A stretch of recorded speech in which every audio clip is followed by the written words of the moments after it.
For the first time in several years, Metropolitan Stadium in Minnesota was the site of an actual first-place showdown in the NFC Central Division. Avellini began the game trying to establish a ground attack. And though he began slowly, Peyton, known as Sweetness to his teammates, would rack up 77 yards in the first half. This unique camera angle shows almost the exact view that Peyton sees. Not a very pleasant or panoramic view for most of the first quarter.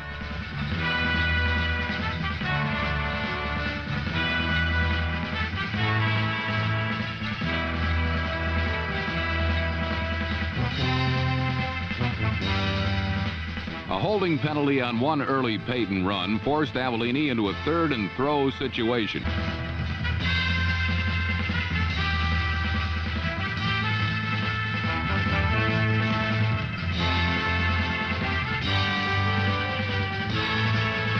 Balance and an uncanny knack of changing direction are Foreman's trademark. On the touchdown, notice how quickly he darted outside when he saw that his inside route was cut off.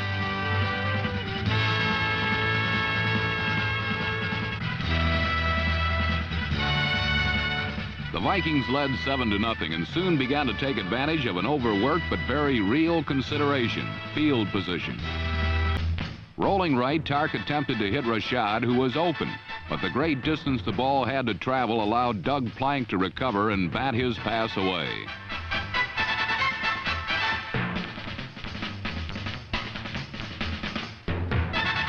The Bears could easily have folded as White brought the ball to the 10-yard line. But a big play by number 76, Ron Rydalch, forced Minnesota to settle for a field goal. And instead of 14-0, the Vikings led 10-0 early in the second quarter.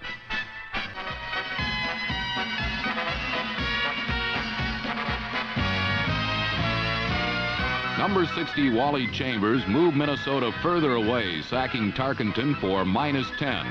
And on a repeat of the play, we can see that Chambers' play very nearly got the ball back for Chicago.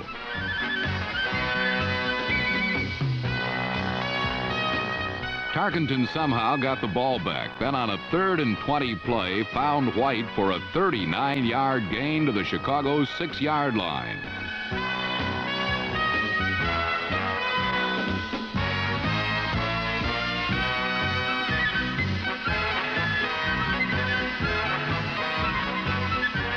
But the Bears hung in, and on a 4th and goal from inside the 1-yard line, Chuck Foreman barely got in for the touchdown.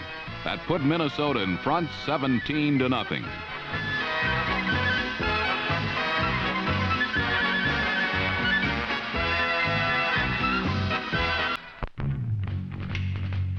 In the second half, the Bears' swarming, mauling defense cut off the legs of the Vikings' running game. They completely neutralized Chuck Foreman, who had so devastated them in the first 30 minutes.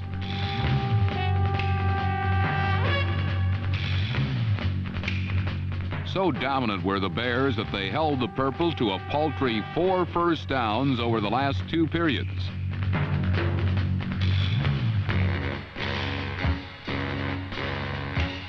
Fran Tarkenton's only reliable weapon was tried and true dump-off passes to his backs, especially Brent McClanahan, number 33.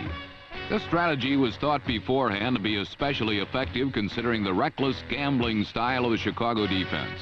But in reality, the check-off passes became a necessity when it was apparent that Fran had no pocket time to set up and properly pick up receivers down deep. So while the Bears' conference-leading defense cold-cocked the Vikings' offense, it was up to quarterback Bob Avellini to plot a course through Minnesota. With Walter Payton as its compass, the Bears marched true north to a touchdown.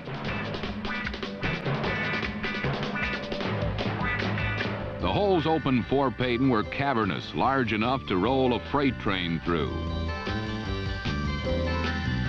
The Bears' line of Antwine, Seavey, Neal, Sorey, and Lick are an underpublicized but sound unit.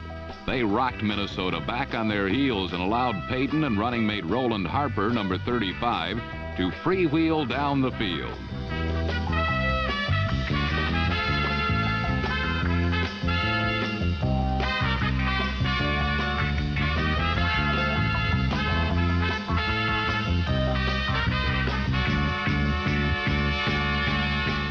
Another look at Harper's run reveals that Chicago caught linebacker Wally Hilgenberg at the top of the screen on a blitz and ran right at his vacated area.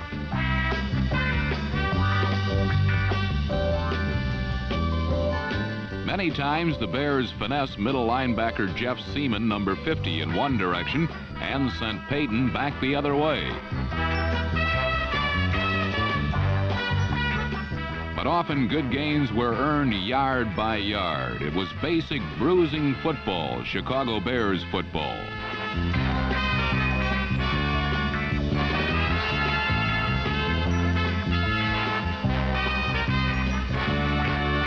The end result was an 80-yard, 9-play drive with no passes that culminated in a marvelous Payton cutback and the first Chicago touchdown.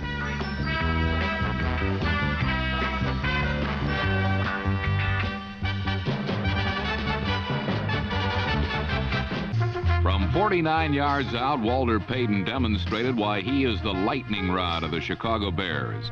It was almost as if the pages of history were peeled back and the number was 40, not 34.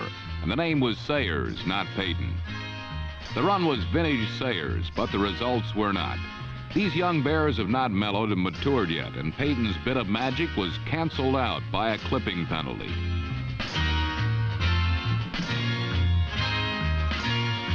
But misfortune soon turned into opportunity for Chicago when Chuck Foreman's fumble fell into the hands of number 73 defensive end Mike Hartenstein.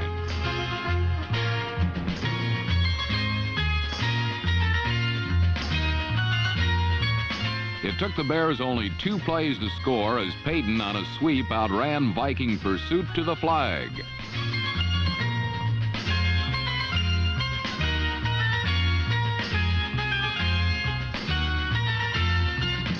A repeat of the touchdown reveals the one quality that every scout looks for and desires regardless of what sport is involved. That trait is speed, a commodity that is translated into a Joe Morgan steal, a Havlicek fast break, a Guy Lafleur goal, or a Walter Payton touchdown.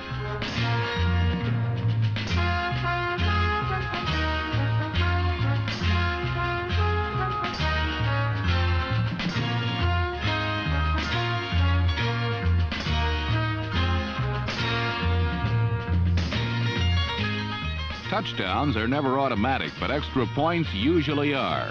Not against Minnesota, which does the little things to win. Bob Thomas' conversion attempt was spiked by Matt Blair. And now instead of needing a field goal to tie, the Bears trail by 4, 17-13.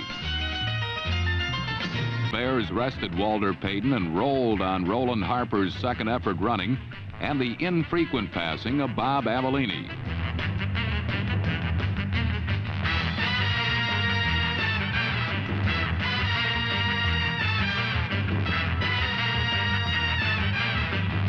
The Bears climaxed their 64-yard drive when the lead block of number 20 Mike Adamle allowed Harper to knife through the underbelly of Minnesota for a touchdown. But that automatic conversion, so overlooked but so vital, was botched again. And instead of earning a tie, the Bears trailed 20-19. While Page has been a resident All-Pro, quick Wally Chambers, number 60 of the Bears, is his heir apparent after 4 years of internship.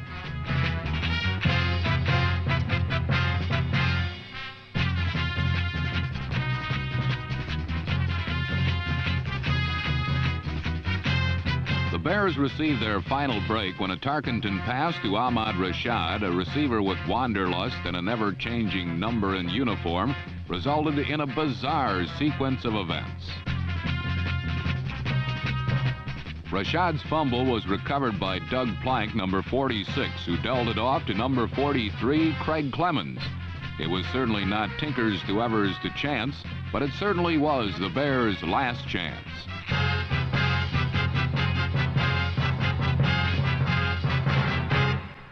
Chicago's last fling at an upset rested on Avellini's ability to decipher the Viking zone, a creation that disguises its intentions with each new play.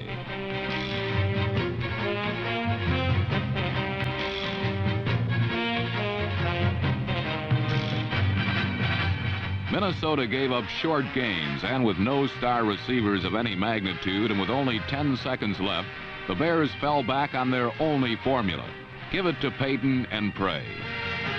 Walter Payton, who rushed for 141 yards on 19 carries, almost pulled off the impossible. The Bears did not lose this game because they cannot or will not pass to ease the burden on their running backs. It all came down to their inability to twice cash in on football's simplest play, the extra point. Instead of winning by 21-20, the Bears lost this disheartening game by 1, 20-19.